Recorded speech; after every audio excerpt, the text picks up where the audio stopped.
Dnes je pre mladých na výber toľkých aktivít však, ale skauting, ten má v sebe stále niečo jedinečné.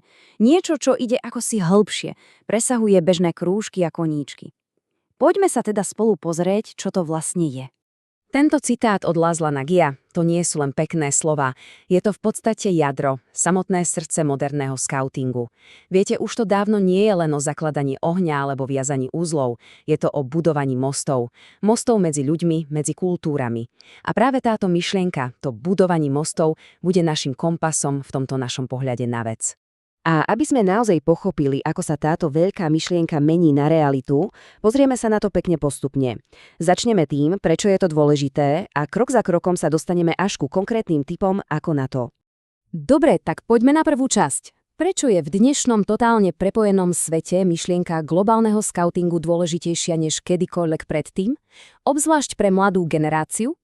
Táto veta je úplne skvelá metafora.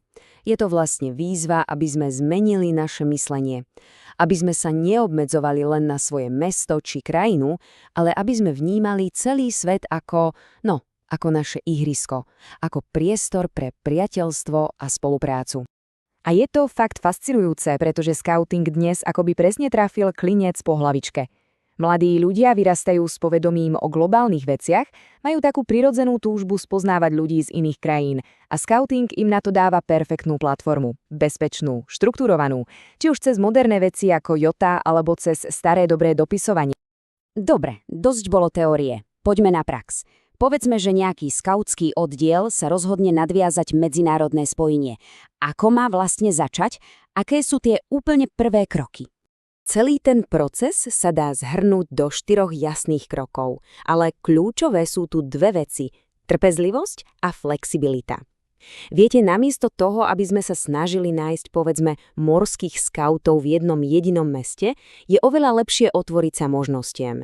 Povedať si napríklad, hľadáme skautov kdekoľvek v Škandinávii. Šance na úspech sú potom o mnoho vyššie. Super, takže kontakt je nadviazaný. A teraz sa začína tá pravá zábava. To budovanie priateľstva cez kultúrnu výmenu. A tu sa kreativite medze fakt nekladú. A nemyslí sa tým len posielanie pohľadníc.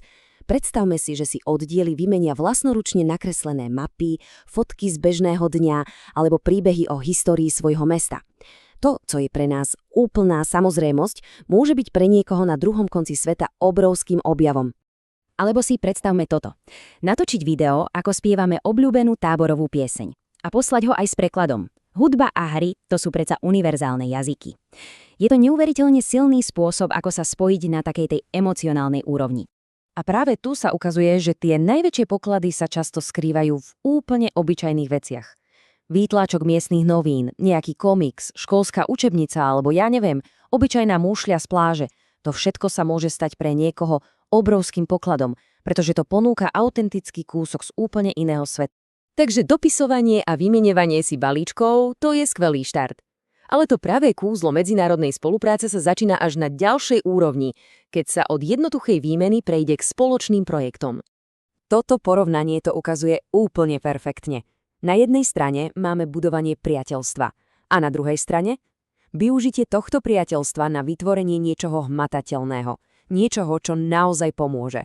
Predstavme si tú silu, keď dva oddiely z rôznych kontinentov spoja sily a pracujú na projekte, ktorý reálne zlepší život v nejakej komunite. No a presne toto je skauting v tej najsilnejšej podobe. Táto analógia je geniálna a vystihuje celú filozofiu tých najzmysluplnejších projektov. Nejde o jednorazovú charitu. Ide o to dať komunite nástroje, aby si vedela pomôcť sama. Nejde teda len o pomoc, ale o budovanie sebestačnosti. A v tom je ten obrovský rozdiel. Jasné, nebuďme naivní, medzinárodná spolupráca nie je vždy prechádzka ružovou záhradou. Sú tu reálne výzvy. Ale našťastie, pôvodný materiál nám ponúka aj konkrétne riešenia. Tak, tu ich máme. 3 hlavné bariéry, ktoré môžu všetko skomplikovať alebo dokonca znemožniť. Vzdialenosť, peniaze a jazyk. Na prvý pohľad sa môžu zdať neprekonateľné, ale naozaj len na prvý pohľad. A tu je celý zoznam praktických a kreatívnych nápadov. Či už ide o zbieranie peňazí cez komunitné akcie, alebo o prekonávanie vzdialenosti vďaka technológiám ako Jota a Joty, vždy sa nájde nejaký spôsob, ako tieto prekážky obísť alebo aspoň poriadne zmenšiť. No dobre, a čo tá jazyková bariéra? Zdroj navrhuje jedno veľmi zaujímavé a pre niekoho možno až prekvapivé riešenie – Esperanto. Je to jazyk, ktorý bol vytvorený presne pre medzinárodnú komunikáciu a jeho najväčšia výhoda je neuveriteľne jednoduchý a nemá žiadne výnimky. To znamená, že sa ho môže naučiť celý oddiel, nielen pár jazykovo nadaných jedincov. A pozrite sa na toto, tu je krásne vidieť, aké je to celé logické. V Esperante sa stačí naučiť jedno slovo a zrazu, vďaka jednoduchým predponám a príponám, vieme odvodiť kopec ďalších. Zoberme si napríklad slovo sana. To znamená zdravý. Pridáme predponu mal a máme malsana, chorý. Pridáme príponu ig a máme sanigi, liečiť. A dokonca malsanu leo, nemocnica. Všetko z jedného jediného základu. Je to fakt neskutočne efektívne však. Všetky tieto kroky, nápady a riešenia, všetko to smeruje k jednému hlbokému cieľu. Nejde tu o zbieranie nášiviek alebo o to mať čo najviac kontaktov. Ide o ten pocit, aby každý jeden člen naozaj pocítil, že je súčasťou niečoho väčšieho, globálnej rodiny, ktorá zdieľa rovnaké hodnoty.